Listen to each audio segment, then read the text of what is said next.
السلام عليكم ورحمة الله، ونتمنى إن شاء الله تكونوا كامل مهنيين ومرحبا بكم في قناتكم شهيوات فارس. اليوم إن شاء الله جبت لكم وصفة محبوبة بالبزاف توالم دائما وخصوصا بالسهرات الرمضانية، ألا وهي البريوش. لكن البريوش تاع نهار اليوم عنده طبعة مميزة، بريوش الطابع، بريوش هكذا حبيت نسميه بريوش الطابع. يجي خفيف كيما راكي تشوفي، يجي قطني، يجي فيه واحد البنه من اروع ما يكون. تبعي معايا هذا الفيديو للاخير، انت راح تكتشفي كيفاش حضرته وش عملت به بمقادير اقتصاديه، ولا اسهل والنتيجه ولا اروع. في وقفه وانت حضرتيه وجهزتيه لوليداتك كيما انا هكذا نص صبيحه البوماطه جهزته استقهوينا به. يلا تبعي معايا الفيديو وفرجه ممتعه للجميع. اذا هنا العجينه واش فيها؟ خياتي فيها مغرفه كبيره تاع خميره الخبز مع 2 مغارف كبار نتاع السكر حبيبات، كاس نتاع الحليب بالاحسن يكون دافي، ربع كاس نتاع الزيت، حبيبه تاع ولاد الدجاج اللي هي البيض. وراح ندوزو مباشره لطريقه التحضير. هنا جبت غيسيبيون، اذا نقول بسم الله. راح ندير كاس نتاع حليب، هنا اي كاس عندك بالاحسن يكون دافي، رانا في زمان البرد. ربع كاس نتاع الزيت ضفتهم معاه، كاس اللي بديتي به تكملي به. وهنا مغرفه كبيره تاع خميره الخبز و2 مغارف كبار نتاع السكر حبيبات، حبيبه تاع ولاد الدجاج اللي هي البيض. اذا هنا عندك مغرفه كبيره تاع مبشور البرتقال، بما اننا رانا في الموسم تاعو نستغلوه وحيعطي واحد لودور البريوش تاعكم ولا اروع. دايوغ الدار تولي تحبق بريحه البريوش. زدت مغرفه نتاع لافاني هنا باش نكه البريوش نتاعي. هنا زدت مغرفه كبيره نتاع الخل. البنات ماشي بهار للتتبيل، راهي ليكم الخل، من الاحسن يكون عندك الخل الابيض ولا ديري اللي عندك، هذا هو يعتبر كمحسن. هنا نخلط كلش ومن بعد نبدا نضيف في الفرينه تاعي اللي كنت ديجا غربلتها. انا استعملت هنا تي 45 قريصه تاع الملح كيما راكم تشوفوا البنات، كميه من الملح ماشي قريصه باش العجينه تاعك ما تجيكش صامته. فوالا نخلط ونبدا نضيف في الفرينه تاعي بالتدريج حتى نتحصل على قوام يتلاصق نوعا ما. شوفوا احباباتي، انا ندير بيد وحده ما نمسش كامل باليد الاخرى. كي نحس بلي القوام وصل اللي راني نحوس عليه، اللي هو قوام العجينه لازم تكون تتلاصق نوعا ما، نمس بيدي الاخرى نصبها تتلاصق نوعا ما نحبس. فوالا البنات كيما راكم تشوفوا راني نضيف هنا نحبس، لاني حسيت بلي العجينه تلمت لي، فوالا هي تشدت لكن راهي تتلاصق متلوقه. هذا هو القوام اللي نحوس عليه. فوالا هنا نسلك يدي كامل، مبتدئات هكذا بالمغرفه كامل تسلكي يدك وتستغلي ديك العجينه تروح لك مع لاباط. هنا ما نجمش نقول لكم شحال كاينه الفرينه، لان كل وحده واش من فرينه تخدم بها. انا المعجنات نحب نستعمل بالتي 55، اليوم ما عنديش تي 45 لانه هما ملاح بزاف، سورتو تي 55 للمعجنات هكذا. فوالا البنات هنا تحصلت على القوام اللي نحوس عليه، حطيتها فوق البلون دو طرافاي وجبت لا ماركارين ديما. هاد لا مارك ديما هايله البنات، اعتمدوها خصوصا شهر رمضان راهو على الابواب ان شاء الله. عملت هنا مغرفه كبيره نتاع لا ماركارين تكون طريه، تكوني خرجتيها من الثلاجه تكون بدرجه حراره المطبخ، دخليها لداخل لاباط تاعك وهنا دلكي واحد دقيقتين. فوالا الى غبناتك وشتيها تتلاصق ديري قليل من الفرينه، هي من الاحسن ما ديريش لكن معليش ما فيها باس، ديري غير شويه هكا كيما شفتيني ودلكي مع الاول تغبنك شويه ومن بعد ساهله راح تتعودي عليها وراح تتلم لك ساع فيها غير بالعقل. لكن سر نجاحها انك تخليها تتلاصق نوعا ما. فوالا هاي ليكم تلمت ودخلت هذيك لا ماركارين والا الزبده الداخل، هي اللي حتلعب لك دور كبير في طراوه هذا البريوش نتاعك.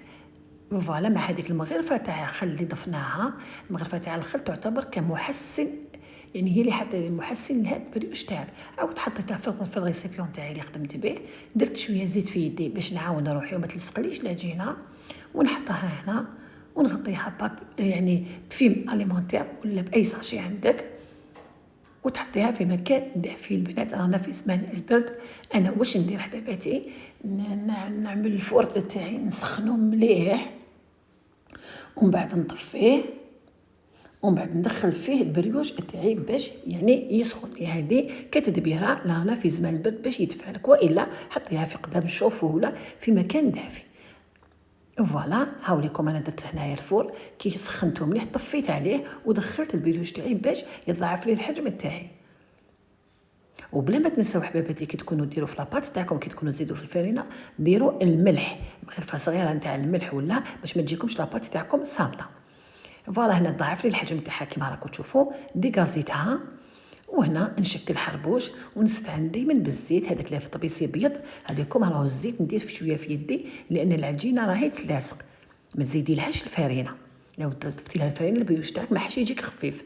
اذا غير شويه زيت في يدك ماشي حاجه، وقسمي ديري بوده هكذا وقسمي انت واش حبيتي، كبار صغار. انا عملت لي 8 خبيزات تاع بريوش.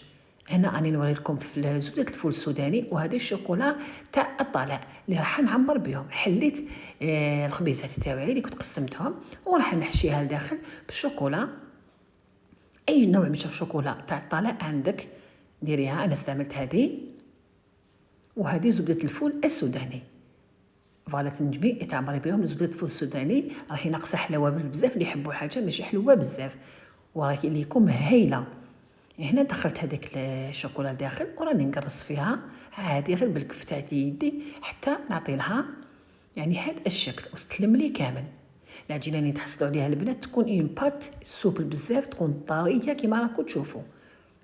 فوالا راح نزيد ندير الاخرى، حليتها غير شويه هكذا ومن بعد نغلق على هذاك الشوكولا كامل، نغلق عليها مليح، نسوديها مليح ومن بعد نحطها في الكف تاع يدي.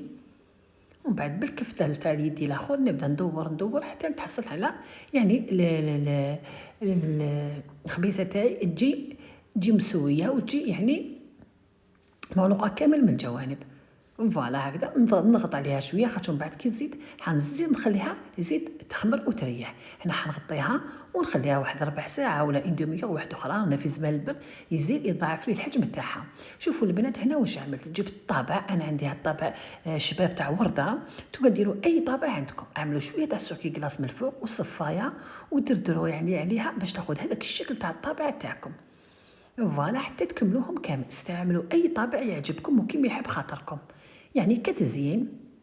فوالا حتاخذ لكم هذاك الشكل ومن بعد كي تطيب في الفرن راح تحمر كامل، لكن هذيك البلاصه تاع السكريغاز ما راهيش تحمر وبالتالي تاخذ هذاك الشكل اللي بها سميتو بريوش الطابع.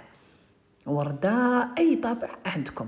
فوالا شوفوا لي البنات هذاك الشكل اللي تاخذوه ودخلوها الفرن على درجه حراره تكون شعلتيه مسبقا، لان هاد البريوش والخبابس يحبوا درجه حراره الفرن تكون يعني مسخنه من قبل وتكون عاليه. فوالا البنات عندك المروحه شعل المروحه، ما عندكش المروحه خلي الصبر عليه يطيب في الطرف وحمريه من الفوق ضروري.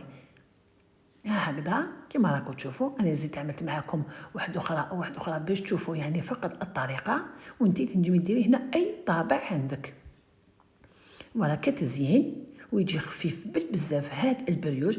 وراكم شفتوا بمقادير اقتصاديه لو بون ماتان وانت حضرتيه تم يوجد. فوالا خياتي كيما راكم تشوفوا هذا وانا راه وجد البريوش تاعي راهو ليكم سخون، الريحه تاعو راهي تعبق، خصوصا الا استعملتو مبشور البرتقال رانا في وقته في زمانو استغلوه. مبشور القارص خفيف بزاف. كنت عملت له دي بيبو شوكولا كتزيين من الفوق. حنقسم لكم حبيبه باش تشوفوا القوام تاعها عن قرب. شوفوا لي هذاك البريوش كيفاش جا خفيف، والبنه ما نحكيلكش غير بمقادير اقتصاديه كيما كنتو تشوفوا. عملت لي 8 حبيبات تنجمي تصغريهم وهكذاك ويجوك يعني كبيبرين وتعمل لك كميه لاباس بها. كنت عملته في وقفه الصبيحه مع صلاه الفجر، مع النهار راهو قصير الوليدات راهم بداو الامتحانات وجهزته واستقهوينا به. عملت له تدبيره تاع الفرن اللي قلت لكم سخنوه ومن بعد طفوه وعملوا فيه الداخل راح يخمر لكم يعني فيت في وتستقهوا به. تقدروا تعتمدوه لشهر رمضان للسحور هكذا تحضريه بيدك والبنه تاعو لا اروع. فوالا هاي لكم النتيجه، والى فيديوهات قادمه ان شاء الله. سلام.